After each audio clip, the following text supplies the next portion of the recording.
শুরুতেই একটা জিনিস বলি, এই ভিডিওর উদ্দেশ্য কোনো পেশাকে ছোট বা বড় করা না, সৎভাবে উপার্জন করা পৃথিবীর সব কাজই সম্মানের। আজকে আমরা একটা বাস্তব হিসাব দেখি। ধরেন একজন ক্লিনার, কমার্শিয়াল ক্লিনার বা হাউস হোল্ড ক্লিনার ইউকেতে, সে হয়তো ঘন্টায় 12 থেকে 15 পাউন্ড ইনকাম করছে। সপ্তাহে সে যদি 40 ঘন্টা কাজ করে তাহলে তার আর্নিং এ দাঁড়াবে 2000 থেকে 2500 পাউন্ড। আমি ট্যাক্স সব বাদ দিয়ে ধরলাম 1800 পাউন্ড ফর এক্সাম্পল। এখন এই টাকা বা পাউন্ডে সে ইউকেতে কি করতে পারবে চলুন একটু হিসাব করে দেখি।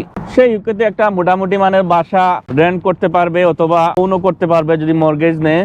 সে একটা গাড়ি রাখতে পারবে কমফোর্টেবলি, বছরে 1-2টা হলিডেও দিতে পারবে, হয়তো সামান্য কিছু সেভিং হবে, ডিপেন্ড করে এক একজনের লাইফস্টাইলের উপরে। মানে মোটামুটি একটা ডিসেন্ট লাইফ কিন্তু সেই ইউকেতে কাটাতে পারছে কোনো ওয়ারি ছাড়া। সেই সাথে তার এখানে আছে free health care, almost free education, সব মিলে I think it's a dissent life. এখন আসি বাংলাদেশের এক্সাম্পলে। ধরেন বাংলাদেশে কেউ একজন 50 থেকে 60,000 টাকা বেতনের একটা চাকরি করছে কোনো একটা অফিসে। আগে বলছে এটা কাল্পনিক, আর বাংলাদেশের মার্কেট সম্পর্কে আমার খুব বেশি আইডিয়া নাই। অনলাইন করে যতটুকু পেয়েছি 80 থেকে 1 লাখ টাকা বেতন মনে হয় না খুব বেশি মানুষ পায়। ধরেন বাংলাদেশের এই অফিসার এই বেতনে আপনার কি মনে হয় ইউকের মতো এরকম একটা লাইফস্টাইল লিড করতে পারবে? একটা গাড়ি আছে, আপনার একটা বাড়ি আছে, বছরে 2-3টা হলিডে, বাইরে রেস্টুরেন্টে খেতে যাচ্ছেন মাসে কয়েকবার, মানে মোটামুটি একটা basic life. I am not saying luxury. এখন যদি আমি সম্মানের দিক দিয়ে ধরি, আমি আগেই বলে নিয়েছি কাউকে ছোট বা বড় করা না।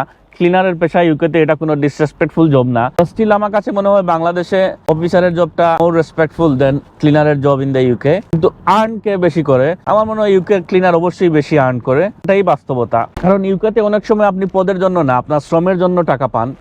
আর বাংলাদেশে অনেক সময় পদবি বা জব টাইটেল গুরুত্বপূর্ণ হয়ে যায়। তবে জব টাইটেল দিয়ে জীবন চলে না, ইনকাম আর কোয়ালিটি অফ লাইফ দিয়ে জীবন চলে। এখন যদি একজন ক্লিনার তার ইনকাম দিয়ে কমফোর্টেবল লাইফ লিড করতে পারে, তার ফ্যামিলিকে হ্যাপি রাখতে পারে, বছরে 1-2টা হলিডে দিতে পারে, সামান্য কিছু সেভিংসও করতে পারে। আবার ধরেন বাংলাদেশের একজন অফিসার, তার এই বেতন নিয়ে মাস শেষে টেনশনে থাকে, তার সেভিংস না থাকে, সে দেশের বাইরে হলিডেতে যেতে না পারে, তাহলে কোনটা বেটার? আপনি হলে কোনটা বেছে নিতেন? বাংলাদেশের একটা অফিস জব নাকি ইউকেতে একজন cleaner? Let me no in the comments. Thanks for watching.